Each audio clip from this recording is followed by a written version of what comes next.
I had always been drawn to the idea of an Airbnb nightmare. The concept of renting a stranger's home for a night, only to discover that it was anything but ordinary, was a siren's call to my morbid curiosity.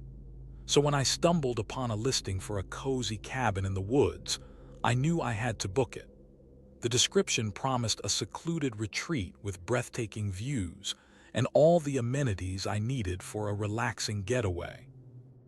But as I read through the listing, a creeping sense of unease began to seep into my bones. The host's profile was sparse, with only a few photos that seemed out of date. The reviews were mostly positive, but there were some red flags. A couple had reported strange noises, while another guest claimed to have seen a ghostly figure in the backyard.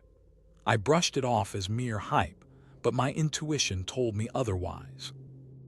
I paid for the booking and arrived at the cabin on a crisp autumn evening, just as the sun was setting over the trees. The drive was longer than expected, and when I finally pulled up to the cabin, I felt a shiver run down my spine.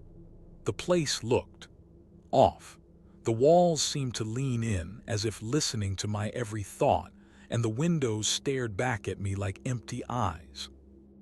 I grabbed my bags and stepped inside, calling out into the silence, "Hello? Is anyone here?" The only response was the creaking of the old wooden floorboards beneath my feet. I shook it off and began to unpack, trying to shake off the feeling that I was being watched. Little did I know, I was about to become a guest in an Airbnb nightmare from which I might never awaken. I spent the next hour exploring the cabin, trying to get a feel for the place. The fireplace was stocked with firewood, and a kettle sat on the stovetop, as if waiting for someone to brew a cup of tea. I lit the fire and waited for what felt like an eternity for it to heat up. As I stood there, sipping my tea, I couldn't shake off the feeling that I was being watched. I glanced around the room, but there was no one in sight. The windows were all closed and the curtains were drawn, making the cabin feel even more isolated than before. Just as I was starting to relax, I heard a faint noise coming from outside. At first, it sounded like the wind rustling through the leaves, but then I realized it was something else entirely. It sounded like someone, or something, was walking around the property. My heart skipped a beat as I threw on my jacket and stepped outside into the darkness. The night air was crisp and cool, and I could see my breath misting in front of me. The trees loomed above, casting long shadows across the ground. I looked around, trying to get my bearings, but there was nothing out of the ordinary. No signs of life, no movement, just an oppressive silence. And then I saw it. A figure standing at the edge of the property, watching me. I froze, my heart pounding in my chest. The figure didn't move or speak. It just stood there, its presence making the hairs on the back of my neck stand on end. I tried to call out, but my voice caught in my throat. All I could do was stand there, paralyzed with fear, as the figure slowly began to walk towards me. As it drew closer, I saw that it was a woman, dressed in old-fashioned clothing, her face pale and gaunt. She had sunken eyes that seemed to bore into my soul, and a smile that sent shivers down my spine. She reached out a bony hand and grasped my wrist, her touch cold and clammy. "Welcome home," she whispered, her voice like a sigh on the wind. "I've been waiting for you." And with that, everything went black.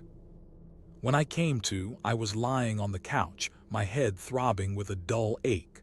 The woman was nowhere to be seen, but her presence still lingered in the air. I sat up slowly, trying to clear the fog from my mind. As I looked around, I saw that the cabin had changed. The furniture seemed slightly rearranged, and the fireplace had been extinguished. I stumbled to my feet, searching for some sign of what had happened, but there was nothing out of the ordinary. Just as I was starting to feel like I was going crazy, I heard a knock at the door. It was then that I remembered the host's profile. Her name was Emily, and she seemed friendly enough.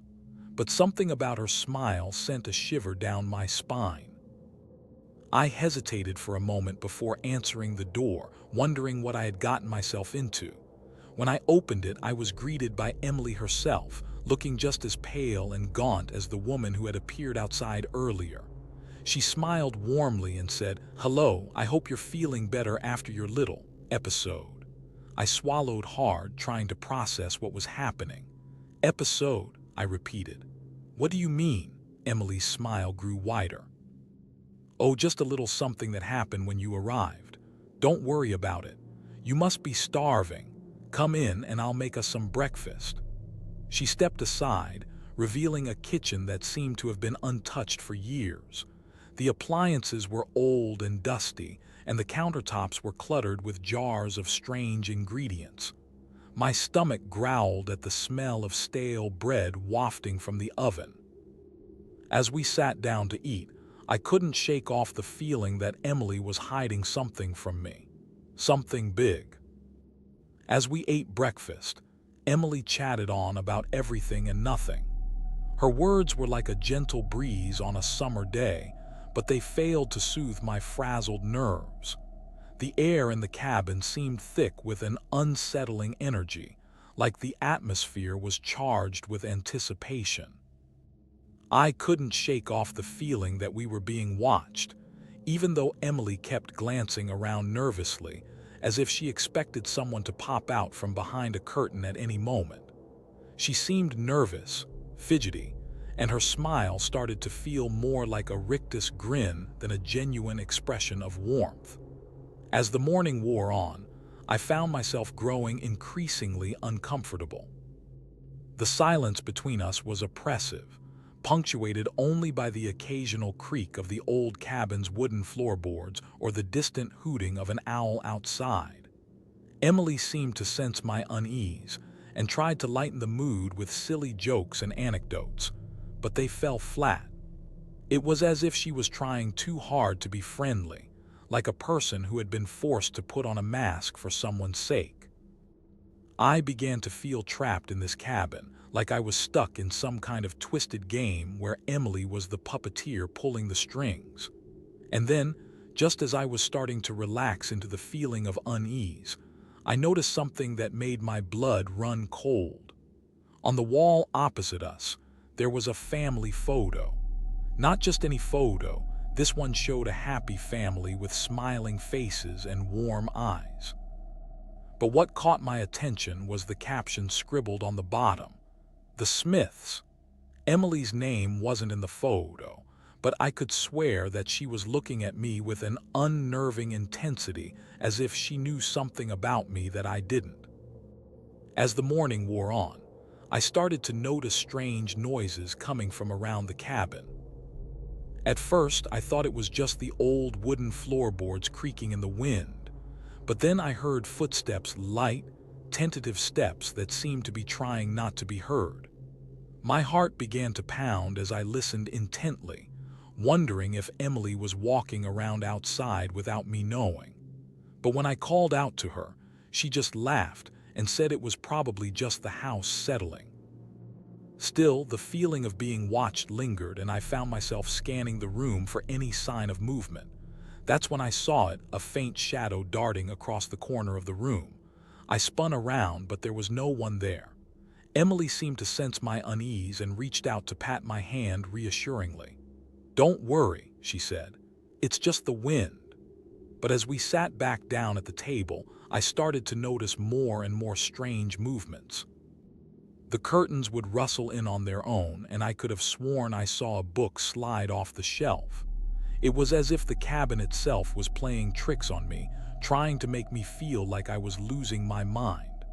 And then, just as suddenly as it had started, everything went quiet. The silence was oppressive, heavy with anticipation. I felt like I was holding my breath, waiting for anything to happen next. As I sat there, frozen in anticipation, the lights in the cabin began to flicker. At first, it was just a slight dimming, but then they grew brighter and dimmer in a rapid succession of flashes. Emily's eyes widened in alarm as she grabbed my arm, her grip like a vice. "What's happening?" I mouthed, my voice barely audible over the pounding of my heart.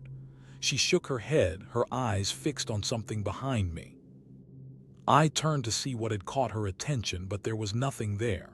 Just the usual shadows cast by the flickering lights. Suddenly, the flames in the fireplace erupted into a wild dance, shooting sparks high into the air. The room seemed to erupt into chaos as the fire crackled and spat, sending shivers down my spine. Emily's face was pale, her eyes wide with fear. "Get away from the window," she whispered urgently, pulling me towards the couch. I stumbled after her, my heart racing with excitement and terror. As we huddled together on the couch, the fire finally died down, leaving behind a smoldering ruin of ashes and charred wood. The silence that followed was oppressive, heavy with the weight of unexplained events. Emily's hand was still clutched around mine, her fingers cold and clammy. "What just happened?" I asked, my voice barely above a whisper. She looked at me, her eyes haunted. "I don't know," she whispered back, "but I think we're not alone here." As the day wore on, my paranoia grew. I couldn't shake the feeling that Emily was hiding something from me, that she knew more about this cabin and its strange occurrences than she was letting on. Every little thing seemed to take on a sinister meaning, the way she avoided eye contact, the way she hesitated before answering my questions. I started to feel like I was trapped in some kind of twisted game, where Emily was the puppeteer pulling the strings. I tried to talk to her about it, but she just laughed and told me I was being paranoid. "You're just stressed," she said, her voice dripping with condescension. But I knew what I saw, the way she glanced around nervously, the way she seemed to be waiting for something, or someone. I started to wonder if she was in league with whatever was going on here, if she was somehow complicit in this twisted game of survival. The thought sent a shiver down my spine. I tried to push it aside, to focus on finding a way out of this cabin and back to civilization. But the more I looked around, the more I felt like I was being watched. Every creak of the floorboards made me jump. Every rustle of leaves outside seemed like a signal from our unseen enemy. I knew I had to get out of there, but every door I tried led only to more questions and more uncertainty. And then, just as I thought things couldn't get any worse, I saw it, a figure standing just beyond the edge of the porch light. Tall, imposing, and completely still. My heart stopped beating as I stared at the figure, my mind racing with fear and confusion. Who was it? What did it want? As I stood there frozen in terror, the figure began to move towards me. Its pace was slow and deliberate, like a predator stalking its prey. Emily's grip on my arm tightened as she whispered, "Don't look," but it was too late. The figure loomed closer, its features becoming clearer with each step. It was her, or at least it was what used to be her. Her eyes were black as coal, her skin pale and decaying. Her face was twisted into a grotesque grin, revealing rows of razor-sharp teeth. I tried to scream, but my voice was caught in my throat. Emily's grip on my arm tightened until it felt like she was going to crush the life out of me. "She's not herself anymore," she whispered, her voice dripping with fear and disgust. "The isolation, the loneliness, it's consumed her." The figure took another step closer, its eyes fixed on mine with an unspeakable hunger. I felt a wave of revulsion wash over me as I realized the truth. Emily was not my host, but something that had taken over her body, something that had been living in the shadows, waiting for its chance to strike. The figure reached out a decaying hand and touched my face, sending shivers down my spine. I tried to push it away, but it only seemed to grow stronger, more insistent. "You're mine now," it whispered, its voice like a cold wind blowing through my mind. And with that, everything went black. I slowly came to, my mind foggy and my body aching. As I sat up, I saw that Emily was standing over me, her eyes still black as coal. But this time there was something different about them, a glimmer of recognition perhaps. "What happened?" I croaked, trying to clear the cobwebs from my mind. Emily's expression was grim, her face etched with a mix of sadness and guilt. "You were brought here," she said, her voice barely above a whisper, "by me." I felt a wave of horror wash over me as I realized what had happened. "What do you mean?" I asked, trying to keep my tone steady. Emily took a deep breath before answering. "This cabin has been here for generations. My family has lived and died within its walls." She paused, her eyes clouding over with memories. "But there's something darker at work here, something that's been awakened by your presence." I felt a chill run down my spine as she continued. "You see, this cabin is built on an ancient ritual site. A site where our ancestors performed human sacrifices to appease some dark deity." I couldn't believe what I was hearing. "What are you talking about?" I demanded, trying to keep my voice steady. Emily's expression turned somber. "I'm talking about the true nature of this place, the reason why so many people have gone missing here." As she spoke, the wind outside began to pick up, howling through the trees like a chorus of restless spirits. I felt a presence behind me and turned to see the figure from before standing in the doorway. Its eyes were still black as coal, but now they seemed to be burning with an otherworldly energy. "You're not just a host," I whispered, my voice barely audible. "You're something more."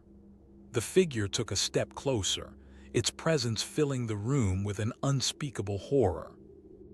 And in that moment, I knew that I was trapped in a living nightmare from which there was no escape. As the figure loomed over me, its presence seemed to fill the room with an unspeakable horror. I felt my mind begin to slip away, consumed by a sense of dread and despair. The last thing I remembered was Emily's face, twisted into a grotesque grin as she whispered, "You're mine now," in my ear. And then everything went black. When I came to, I was alone in the cabin. The figure was gone, but its presence still lingered like a cold wind blowing through my mind. I stumbled out of the cabin into the bright sunlight and knew that I had to escape.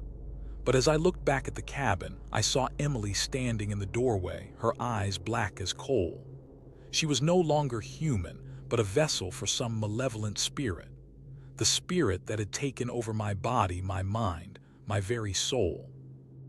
I tried to run, but my legs were heavy, as if rooted to the spot. And then I heard the voice, a low, raspy voice that seemed to come from everywhere and nowhere at the same time. "You're mine now," it whispered. "Forever." As the voice echoed through my mind, I felt my body begin to contort and twist, my limbs elongating like rubber. My skin was covered in dark, scaly markings, and my eyes turned a glowing red. I was no longer human, but a vessel for some ancient, malevolent spirit. And as I looked down at my hands, I knew that I was doomed to roam the earth, forever trapped in this living nightmare. I stumbled through the forest, my mind reeling with the horrors I had witnessed. The cabin, Emily's transformation, and now this. This was all too much for me to bear. As a result, my grip on reality began to slip further and further away. Trees seemed to twist and writhe around me, their branches reaching out like skeletal fingers. Every step felt like a journey into the depths of madness, with the forest floor rising up to meet me like an endless sea of green. I stumbled and fell, skinning my knees on the rough bark. As I looked up, I saw that the trees were closing in around me, their leaves whispering a maddening litany of horrors in my ear. The wind picked up, carrying with it the stench of rotting flesh and decay. I screamed, but my voice was lost in the cacophony of sound that surrounded me. The forest seemed to be alive, and it was determined to drive me mad. I stumbled on, driven by a desperate need to escape the abyss that yawned before me. But with every step, I felt myself becoming more and more lost.